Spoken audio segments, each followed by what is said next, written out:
అస్మద్గురుభ్యో నమః. శ్రీమాత్రే నమః. ఈ రోజు నవరాత్రుల్లోని 7వ రోజు. ఈసారి అధిక మాసం రావటం వల్ల ఒక నక్షత్రం 2 రోజులు పడింది.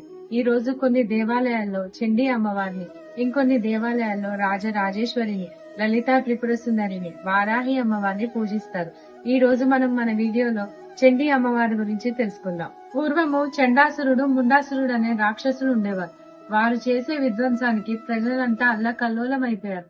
రాజులు రాజ్యాలు కోల్పోయారు. చండముండాసురులు అనే రాక్షసులను సంహరించడానికి అమ్మవారు ఈ అవతారం దాల్చారు. చండీ అమ్మవారిని భైరవి అని, చిన్నమస్తాదేవి అని కూడా అంటారు.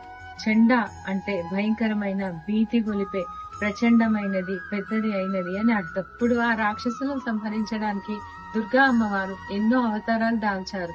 కానీ ఎంత ప్రయత్నించినా వారికి మరణం రాలేదు.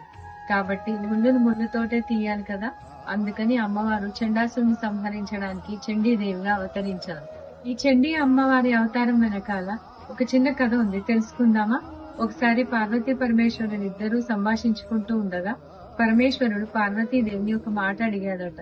దేవి, నేను కాల భైరవుడిగా ప్రచండ రూపం దాల్చి ఘోర యుద్ధం చేశాను.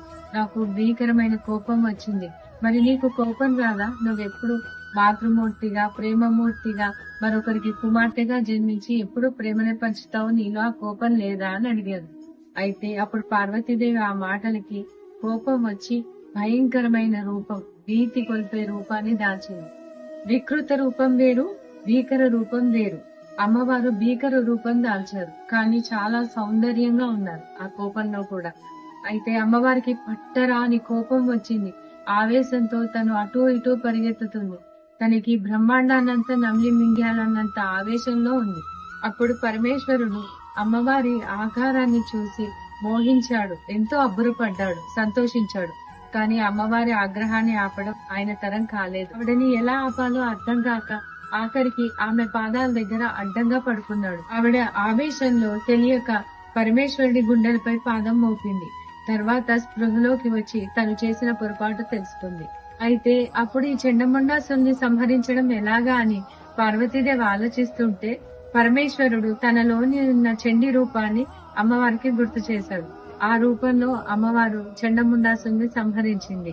దీన్ని బట్టి మనం తెలుసుకోవాల్సింది ఏంటంటే, ఎప్పుడైనా భార్య ఏదైనా సమస్యల్లో గాని, ఇబ్బందుల్లో ఉన్నప్పుడు భర్త మోరల్ సపోర్ట్ ఇవ్వాలి, కానీ నువ్వెప్పుడు ఇంతే, నీకే పని రాదు అని డిగ్రేడ్ చేయకూడదు. తన ఎబిలిటీని, కేపబిలిటీని గుర్తు చేయాలి. ఇంతకు ముందు ఏదైనా సమస్య వస్తే తను దాని నుంచి ఎలా బయటపడింది, ఎలా నిలదొక్కుందో తను గుర్తు చేయాలి. తన సమస్య తనే తీర్చుకునేంత ధైర్యాన్ని ఇవ్వాలి. ఇది ఈ కథలోని మోరల్. ఈ రోజు అమ్మవారి ఆహార్యం ఎరుపు రంగు చీర, ఒక చేతిలో శంఖం, ఇంకో చేతిలో చక్రం, ఒక చేతిలో ఖడ్గం, ఇంకో చేతిలో ధనస్సు, ఒక చేతిలో డమరుకం, ఇంకో చేతిలో త్రిశూలం. ఈవిడని సామ్రాజ్యదాయిని అని కూడా అంటారు. చండముండాసుని సంహరించి ఎవరి సామ్రాజ్యాలను వారికి అందించింది.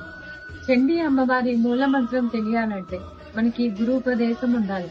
కఠోర దీక్షతో అమ్మవారిని స్మరించాలి. కాబట్టి మనకంత శక్తి లేదు కదా. అమ్మవారి రూపాన్ని మనసులో తలుచుకొని ఓం శ్రీమాతే నమః అని అనుకుందాం. ధన్యవాదాలు.